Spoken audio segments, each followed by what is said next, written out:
Trump campaign files lawsuits in key swing states in fight over election results. Trump backers converge on vote centers in Michigan and Arizona, while Biden supporters also take to the streets. And majority of Cathay Pacific pilots and flight attendants retained in recent restructuring sign new employment contracts.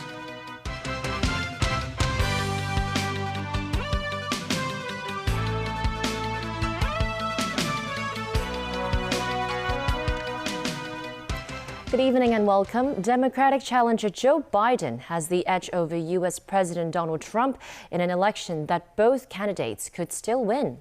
According to NBC News' projection, Biden had garnered 253 electoral college votes compared with Trump's 214. Both men need 270 to win, but the final outcome could remain unclear for some time, with vote counts ongoing in the key states of Pennsylvania, North Carolina and Georgia. When the results started to come in yesterday morning Hong Kong time, at one point it looked as if US President Donald Trump had just done enough to beat his opponent Joe Biden and retain the White House. But Biden's success in winning states to the west of America and his achievement in capturing the strategic Great Lakes states of Wisconsin, Michigan and Minnesota have blocked a path for Trump. As Biden sensed victory could be his, he warned against attempts to invalidate votes. Now, every vote must be counted. No one's going to take our democracy away from us. Not now, not ever. As Biden inches closer to the 270 electoral college votes needed to win, Trump's campaign has put into action the legal strategy the president had signaled for weeks, attacking the integrity of the voting process in states where the result could mean his defeat. That means lawsuits in states where Trump narrowly lost, or even in states where the count is ongoing. Trump's campaign manager says the president will formally request a Wisconsin recount, citing irregularities in several counties. Trump is also filing suit in Michigan, Pennsylvania and Georgia to demand better access for campaign observers to locations where ballots are being processed and counted. One analyst explained why a protracted legal fight and vote recounts was a bad thing going forward. Haggling this out in through the courts and all for several weeks is about the worst possible outcome that we could have imagined, because half of the country, one way or the other, is going to believe that they were cheated out of this thing. In Pennsylvania, one of the key battleground states of this election, the governor attacked Trump's call to end the vote count there. The Trump campaign filed a lawsuit to stop the counting of ballots in Pennsylvania. That is simply wrong. It goes against the most basic principles of our democracy. Our election officials at the state and local levels should be free to do their jobs without fear, without intimidation, without attacks. Vote counting, meanwhile, continues. During every election, results reported on election night are unofficial, and ballot counting extends past election day. But this year, unlike in previous years, states are contending with an avalanche of mail-in ballots, driven by fears of voting in person during the pandemic. Well, as election results rolled in, thousands of protesters took to the streets across the United States. Supporters of President Donald Trump demanded a stop to ballot counting, while those looking for a Joe Biden win called for every vote to be counted. Leslie Tang has more. Dozens of angry supporters of U.S. President Donald Trump swarmed a vote tallying center in Detroit, pounding on windows to demand a stop to vote counting. Police were on the scene to keep them from entering the counting area. Earlier, the Republican campaign made a bid to stop the count in Michigan. More Trump supporters rallied in Phoenix as outstanding votes were counted, and Democratic challenger Joe Biden was reported to have flipped the Republican stronghold on Arizona. We love Trump! We love Trump! Meanwhile, in Oregon, the governor activated the National Guard after demonstrators engaged in what authorities said was violence in downtown Portland. Protesters who were demonstrating about the counting of the vote and police brutality were eventually intercepted by police. In New York, thousands of people marched down Fifth Avenue towards Washington Square Park. Tensions ran high after Trump's team said they will file lawsuits in several states to stop vote counting. The demonstrators called for Trump to leave office. Unless the people stand up and make it clear that every vote has to count, the election will be stolen. And we can't allow this election to be stolen. It's too important. This country is living a nightmare. And unless we lift that nightmare, we're all going to suffer horribly. But as a smaller group broke into rowdier protests, police made 20 arrests and put out fires on the street. Leslie Tang, TVB News. Meanwhile, Republicans appear poised to regain control of the U.S. Senate after Senator Susan Collins defied the odds to win re-election in Maine. Collins secured a fifth term by defeating Democrat Sarah Gideon. It was one of several races in which Republicans had to fight hard to beat their Democrat opponents. Still, the outcome for some races may not be known for a few days, and in one race in Georgia, several months.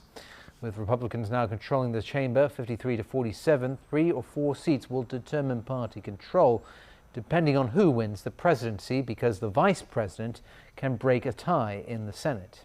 Democrats, meanwhile, appear to have done enough to hold on to their majority in the House of Representatives.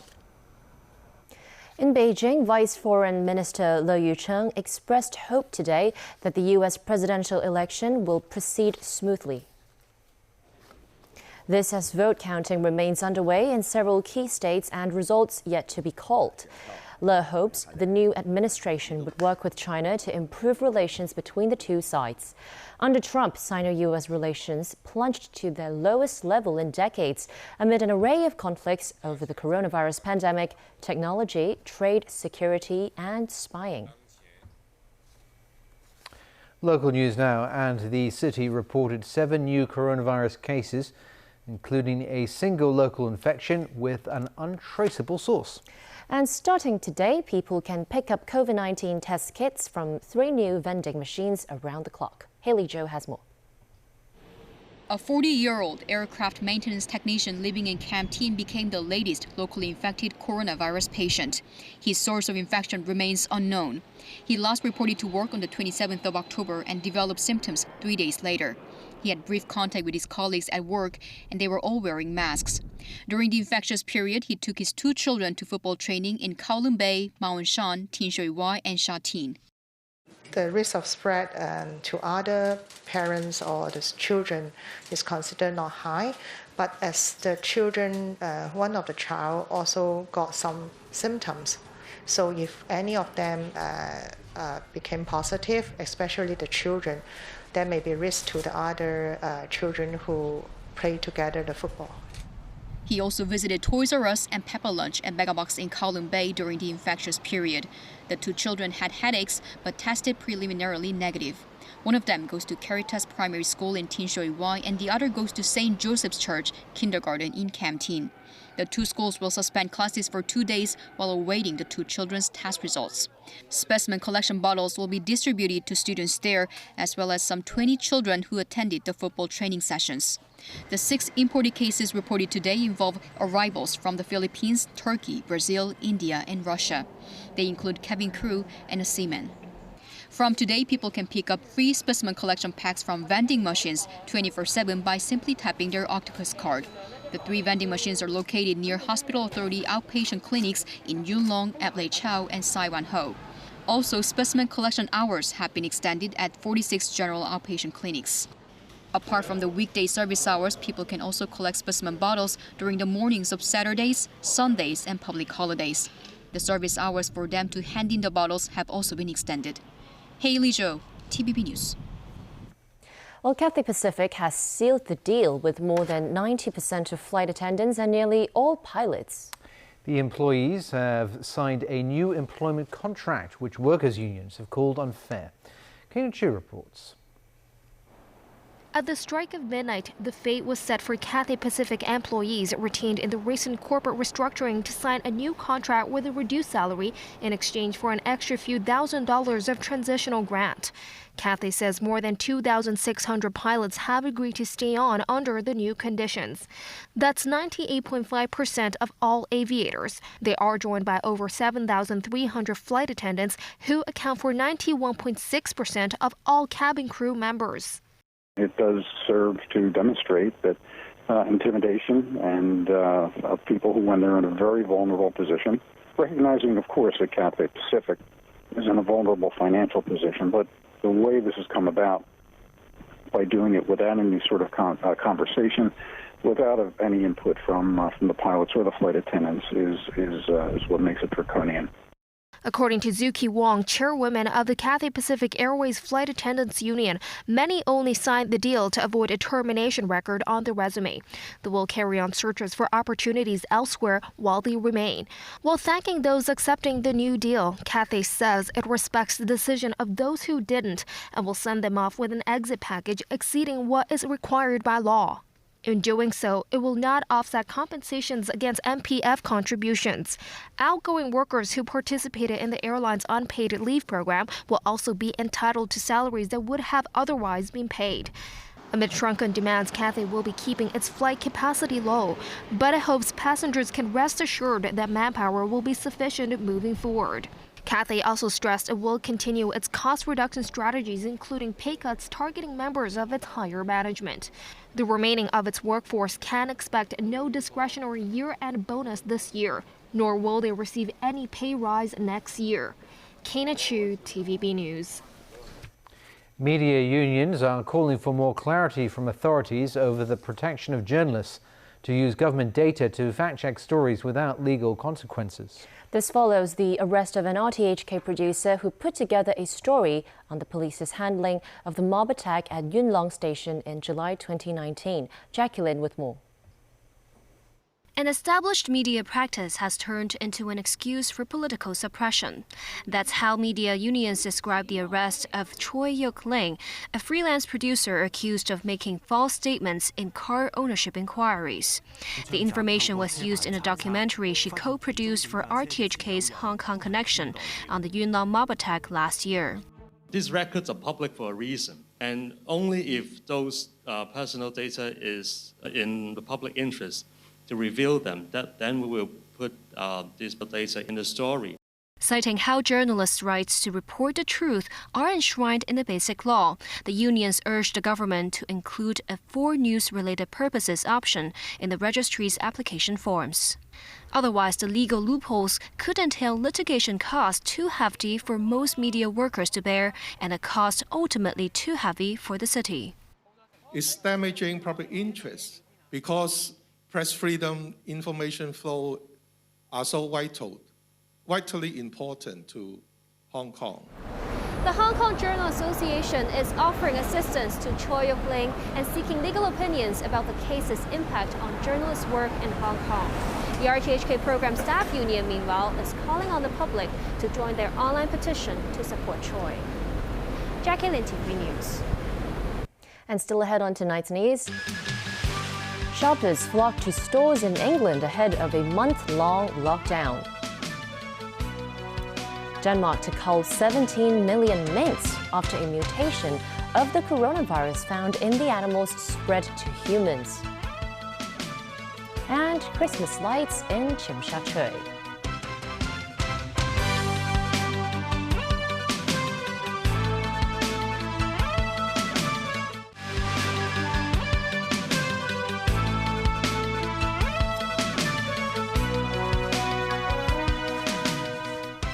Welcome back to TVB News. Governments throughout Europe are stepping up their fights against the spread of COVID-19.